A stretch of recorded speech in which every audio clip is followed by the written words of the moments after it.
All right, ladies and gentlemen, welcome back to the channel. It is Wednesday, and you know what that means. Time for some Wednesday wisdom. And today we're looking further into the Hermetica and the lost wisdom of the Pharaohs. Once again, this comes to us from Timothy Freke and Peter Gandy.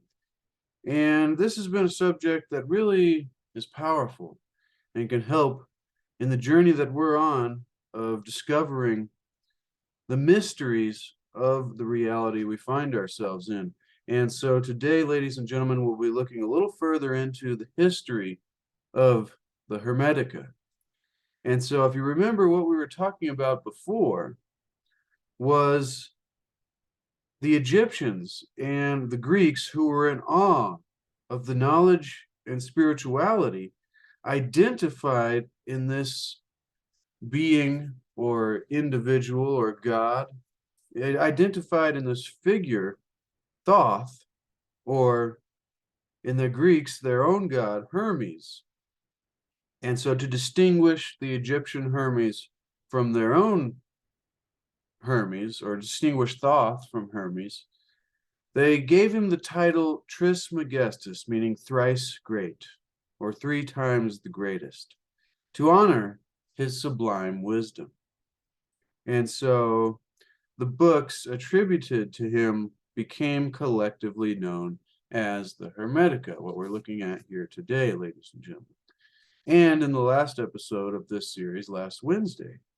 And so before we go further, I'm just going to remind you, we'll be looking at things like the prophecies of Hermes, the initiation, and contemplating creation, and the living cosmos, the circle of time, the gods, the hierarchy of creation, all very fascinating subjects, ladies and gentlemen. But like this video is titled, and like I just said a moment ago, I hope you got yourself a nice warm cup of tea or a nice cold beverage if that's what you prefer. And get comfy, ladies and gentlemen. And let's continue here with our introduction into the Hermetica and beginning the history of the Hermetica. So, ladies and gentlemen, Hermes and the esoteric tradition of the Jews equated him with their mysterious prophet Enoch. This is the first line I read here from the book. And it continues, quote, "The Hermetica is a cornerstone of Western culture.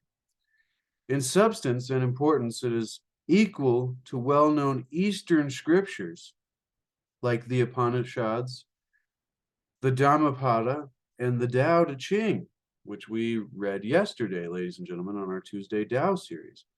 Yet, unlike these texts, which are now readily available and widely read, the works of Hermes and this, you could say, not so well-known tradition of Hermetics, and some would call it the occult or mystical, magical traditions and sciences and teachings and practices of Hermetics. Continuing back here with what the book says, quote, "Yet unlike these texts, which are now readily available and widely read, the works of Hermes have been lost under the dead weight of academic translations." And isn't it so often, ladies and gentlemen, that the levels and different ranks of academia keep us so blindly hidden and keep our minds veiled behind a wall of confusion and compartmentalization?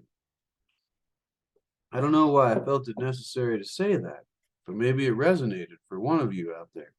Now, this, these academic translations, but Christian prejudice and occult obscurities have pushed back even further these great works that, once again, ladies and gentlemen, I'll say in my own words, the Greeks and the Egyptians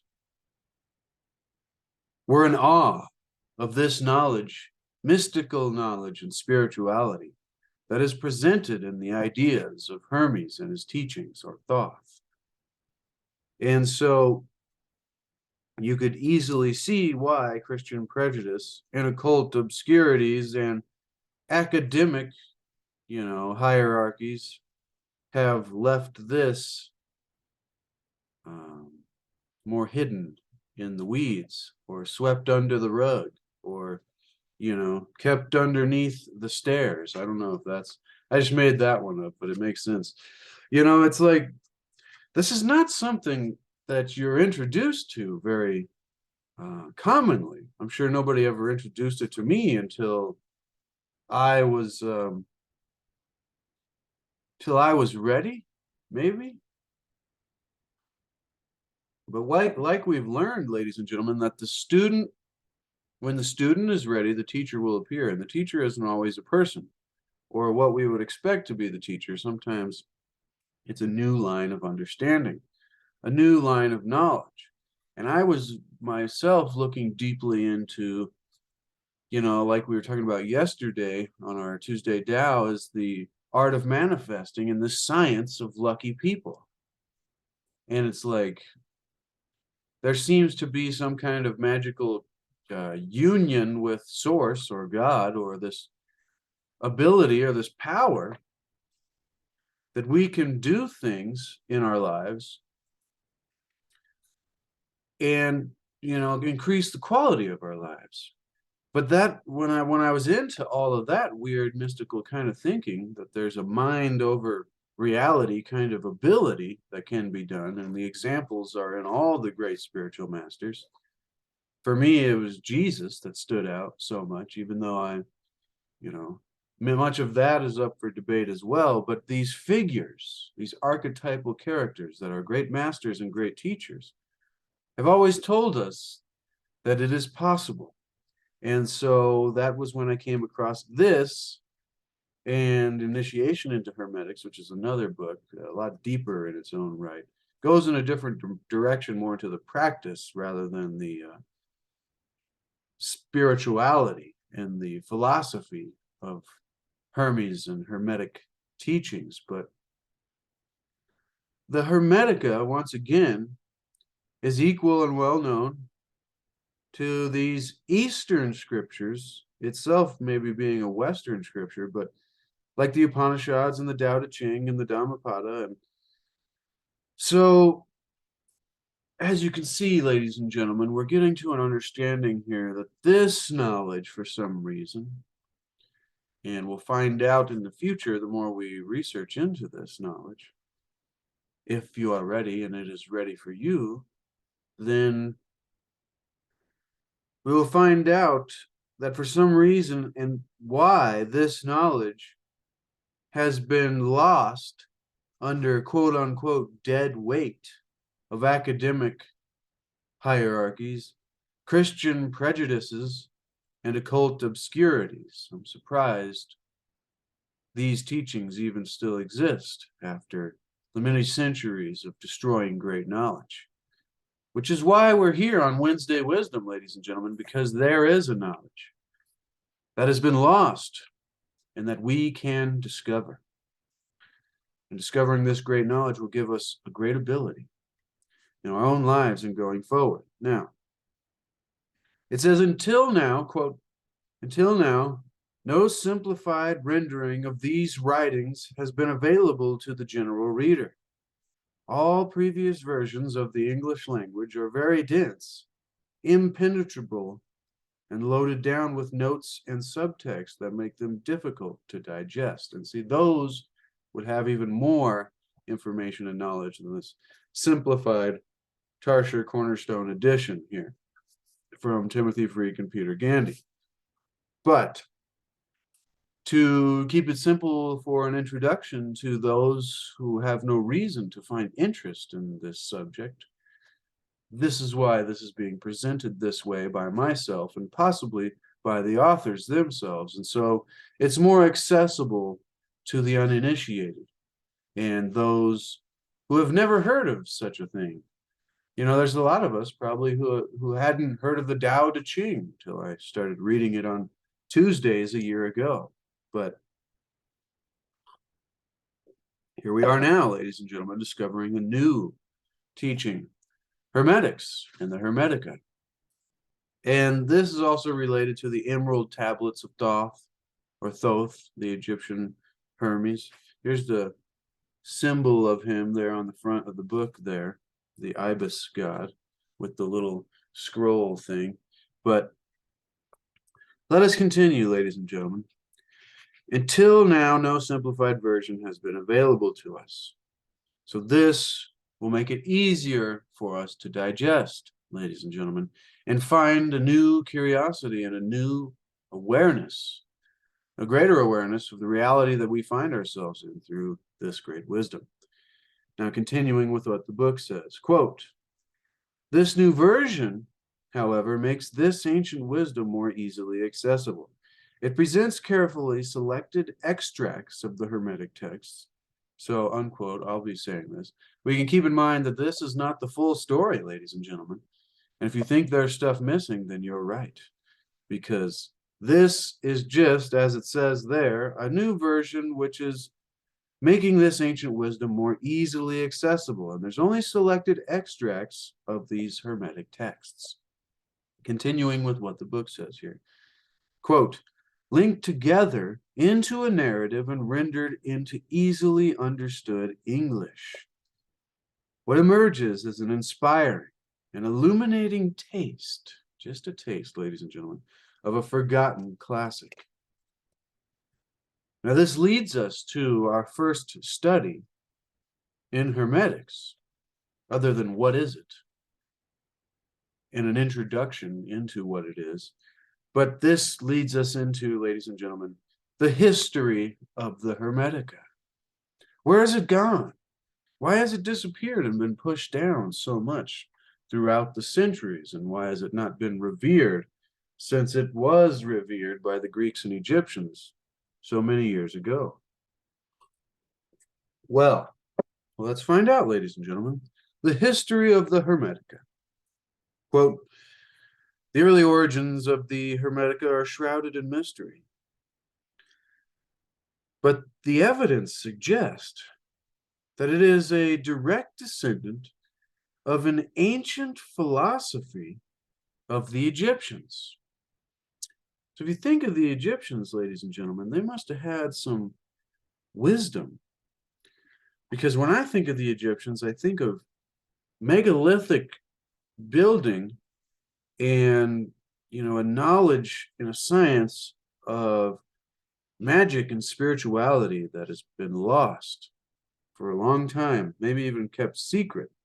But, so being shrouded in mystery, this possibly, based on the evidence, suggests it is direct descendant of these ancient philosophies, or what some refer to as mystery schools of the Egyptians. The book continues. However, the handful of surviving works attributed to Hermes are not written in ancient Egyptian hieroglyphs, but in Greek, Latin, and Coptic. Interesting. They were collected or collated in the city of Alexandria in Egypt during the 2nd and 3rd centuries CE, Common Era. Here, the Hermetic philosophy helped inspire some of the greatest intellectual achievements of the ancient world. Alexandria was a great center of learning, surpassing even Athens. So you have to think, ladies and gentlemen, there was this time where there was all these different cultures that had different knowledge and wisdom from the old world, and it had yet to been controlled and squashed down, and hierarchy and what's it called, compartmentalized by one system that stood opposed to the enlightenment and the evolution of humanity in a great way, in a magical way, ladies and gentlemen. We're talking about Atlantis here. So if you can imagine that Atlantis, or there was this great time where we were better than we are today, and that we can get back to that time in the future, which is what's called the Golden Age. And there's the Yuga cycles, 24,000 period. But anyways, That's all debatable too, but it's all correlated, ladies and gentlemen. And so in Alexandria, there was this great city where the collection of all the great minds and the great wisdom and writings and teachings of many cultures across the world had collected. And let us continue in a description about this city. So the book continues by saying, here in Alexandria, the Hermetic philosophy helped inspire some of the greatest intellectual achievements of the ancient world. And so I'll add there for a second. If we know that the Hermetic philosophy helped inspire some of the greatest intellectual achievements of the ancient world, the old world, the great world, then why aren't we studying into this philosophy, ladies and gentlemen? Well, if you're asking yourself, then that's a good question. You're thinking the right thing. Good questions are where we need to start, ladies and gentlemen. Ask questions and question answers. Now, Alexandria was a great center of learning, surpassing even Athens. And so its founder, Alexander the Great, which is its own story as well, ladies and gentlemen, but had conquered and united Greece, Persia, Egypt, and India, holy cow, into one vast empire. So cultures that had grown up more or less independently were all of a sudden brought together. And there was no bigger a melting pot than Alexandria. Into this new, quote unquote, universal city, it says, parentheses in the Greek, cosmopolis, or this new universal city, poured men and women of every race and nation. So remember what it said there a second ago, ladies and gentlemen. Greece, Persia, Egypt, India. I mean, all those are the great spiritual teachings or philosophies that have fed the world. And then including Greeks, Jews, Egyptians, Babylonians, Phoenicians. What do you know about the Phoenicians, ladies and gentlemen? That is its own study. And even Buddhists from India associated together. And this is the most important point, ladies and gentlemen. Think about this. Think about all the knowledge of these different cultures, all of the great wisdom and knowledge, mystical knowledge, universal knowledge that has been passed down throughout the ages and has yet to been destroyed by what we'll find out what later happened in the Middle Ages, or the Dark Ages maybe. But so we're talking about the Golden Age, kind of. I mean, to me, this sounds like a second happening of Atlantis, or a Renaissance or a Renaissance after Atlantis. Because then we later have a Renaissance after this Golden Age, time. But all of them take place within a longer cycle. So maybe there's many Dark Ages and Golden Ages within the entire cycle itself. Not sure, ladies and gentlemen. This is all just discovery. And so if you're getting value, I'm glad you're here. And consider subscribing. And if you have subscribed, leave me a comment and let me know if you've ever heard about all of this, because this is a fascinating subject to think about. So back to the most important point, ladies and gentlemen, is that this great city, Alexandria, which was filled with philosophies like Hermetics and Platonics and Stoics and many other things, the Greek mystics, the Chaldeans, but here in Alexandria, you had Greeks, Persians, Egyptians, Indians, Jews, Babylonians, Phoenicians, the ancient Irish. I added that. But even Buddhists from India and many, many more, I'm sure, all associated together traded their knowledge in relative peace, ladies and gentlemen. Can you imagine the wisdom, the possibility, the magic, the unlocking of the mysteries of the universe that were going on among all these people that had this great intellectual achievements and these great philosophies that helped inspire some of the greatest achievements of all time? Hermes being attributed with the design of the pyramids. So these are the kind of things we're talking about. I mean, it's so easy for us when we have been so indoctrinated by the common history that we're given to think, oh yeah, they were 10, they were 1% as advanced as we are today back then. So they were all a bunch of idiots anyways. It's like, if you believe that still, whew, I'm sorry. That's just not the truth. And that doesn't make any sense because all of this stuff has been squashed since then for some reason. That reason is still open to debate, ladies and gentlemen. Now, so we're talking about all the cultures of the ancient world, which had all the great different versions of spiritual and mystical traditions and philosophies, which were taught, all hated each other and just tried to battle each other the whole time, never collaborated to try to understand a greater wisdom that is united within all of these philosophies, whether it be Christianity, Judaism, Buddhism. You know what I mean, ladies and gentlemen, the Greek and Egyptian philosophies. It's just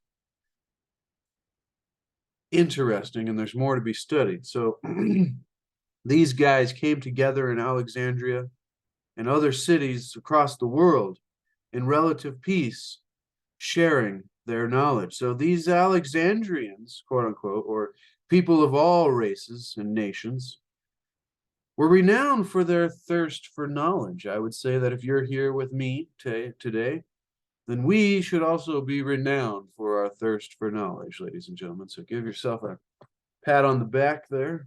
We're doing good. We're doing good. And so they were renowned for their thirst for knowledge. And under the enlightened Greek ruler, Ptolemy the First, if that's how it's pronounced, Ptolemy, Ptolemy, a library and museum were founded where human beings first systematically collected the wisdom of the world. I've never searched a 3D,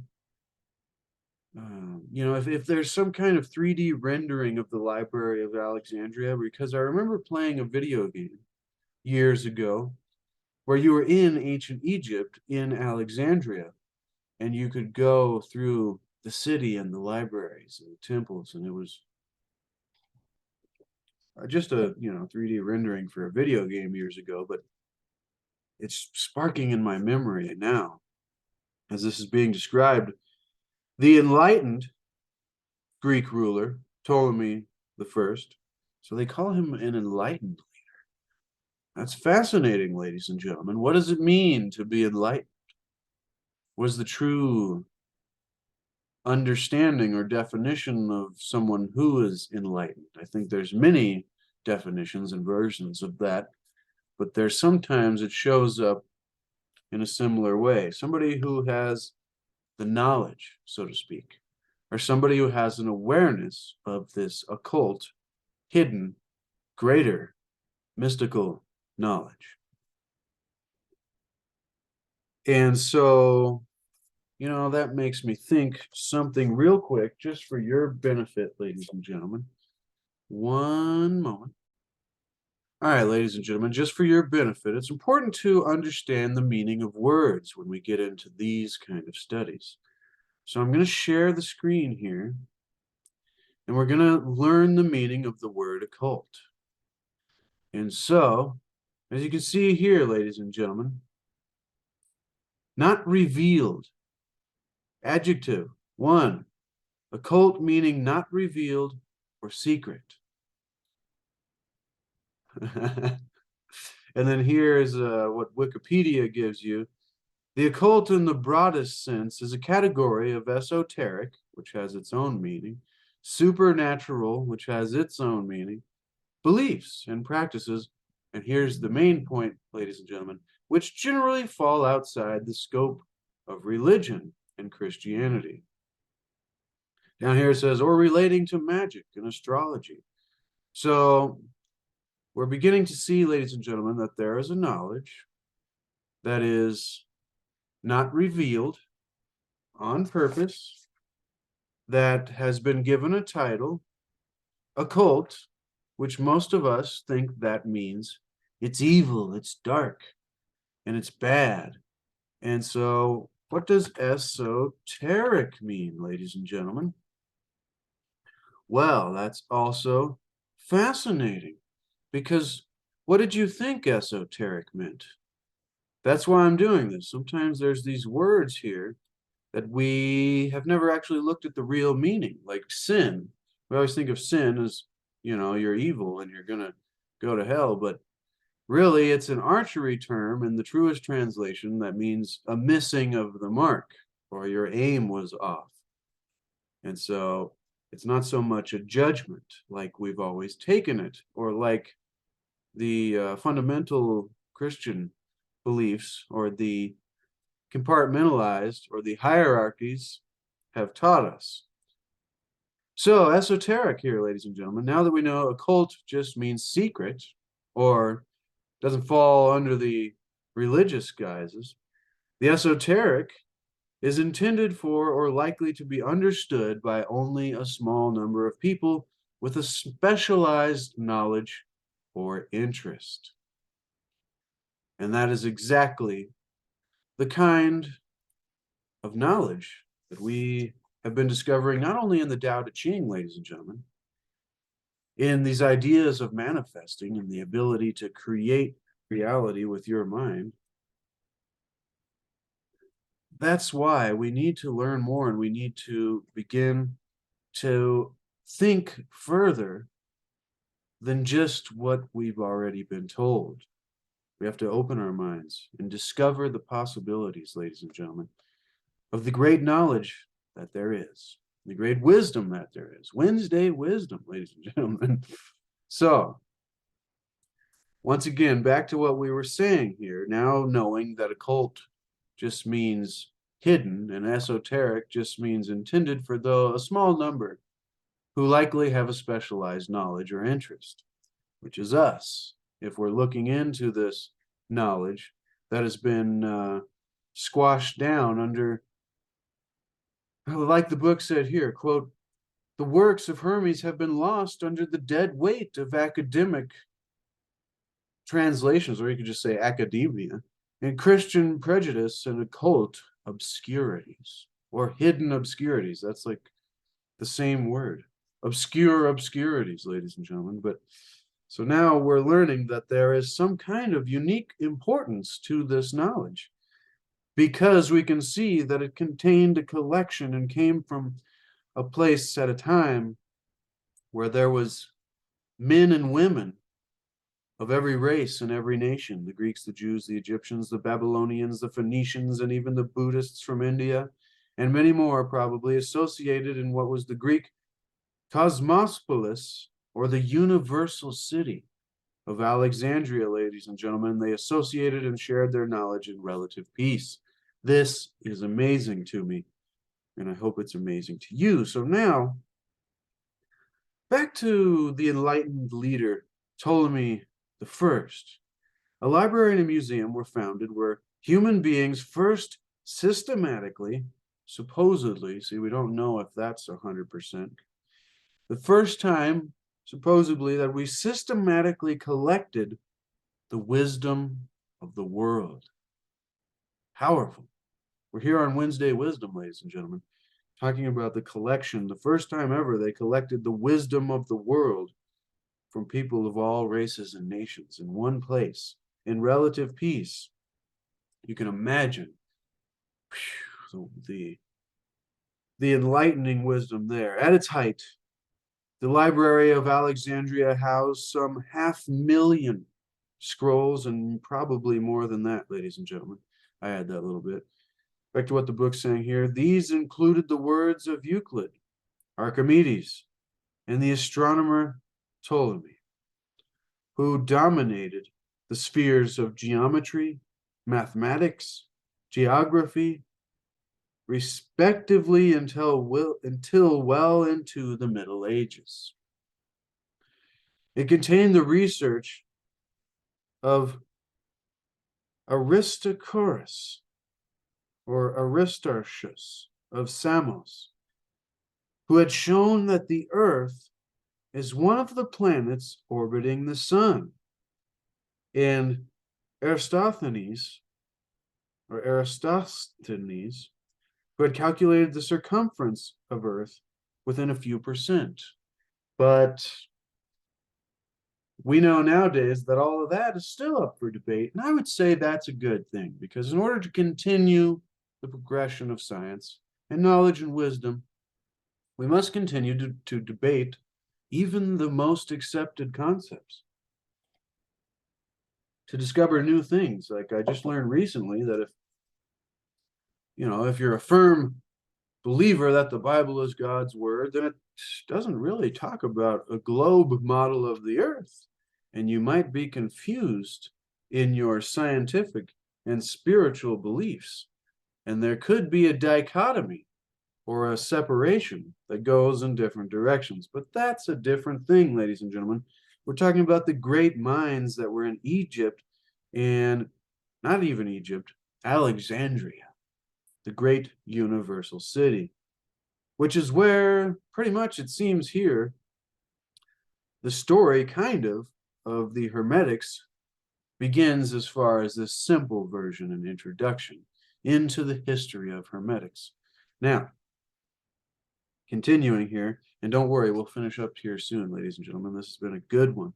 I hope you're getting value, because this is powerful, powerful knowledge of history that can open our mind to a new possibility. Now, scientists of the library knew about the precession of the equinoxes, which is very important, and that the moon was responsible for the rhythm of the tides. Alexandria was also rich. See, those are maybe more of the hard sciences, to where what it mentions here, quote, Alexandria was also rich in esoteric knowledge. That knowledge, like we seen a moment ago, ladies and gentlemen, that knowledge that is intended for or likely to be understood only by a small number of people with a specialized knowledge or interest. Or down here, taught to or understood by members of a special group. Ladies and gentlemen, that's fascinating.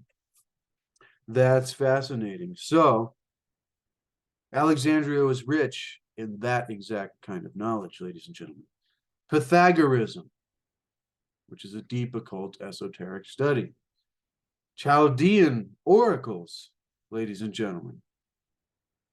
Greek myths, Platonic and Stoic philosophy, and as well as Hermetic philosophy. Judaism and Christianity, the Greek mystery schools, and the Egyptian mystery schools. Zoroastrianism, astrology, alchemy, Buddhism, and of course the ancient Egyptian religion were all not even studied, ladies and gentlemen. They were practiced, studied, compared, and discussed across every one of them together at the same time.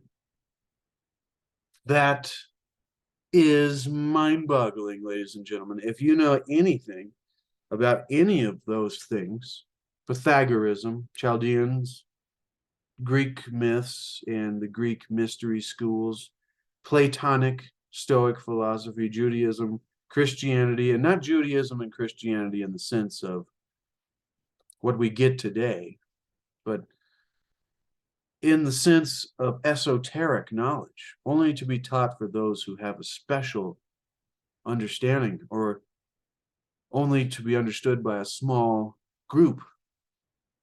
And so they weren't just talking about the normal canon that we get today, ladies and gentlemen. This was before they removed certain books that were removed for a reason. This was before the Holy Roman Empire, despite the sophistication and cultural achievements of the ancients, destroyed all of this, referring to this great collection of wisdom of the people of all races and nations in this universal city. Remember Cosmopolis? They referred to them as pagans, dismissively. Country dwellers, which is what pagans means. So as we're beginning to see, ladies and gentlemen, the words and the things don't mean what they thought we mean. What we thought they meant. I don't think that word means what you think it means. Inigo Montoya. But inconceivable, ladies and gentlemen. Inconceivable. And I think we'll leave it there. Just to think that all these esoteric, hidden, revered traditions, inspiring some of the greatest intellectual achievements of their time, were then squashed for some reason. And the enlightenment of people that began possibly before or with the libraries of Alexandria and museums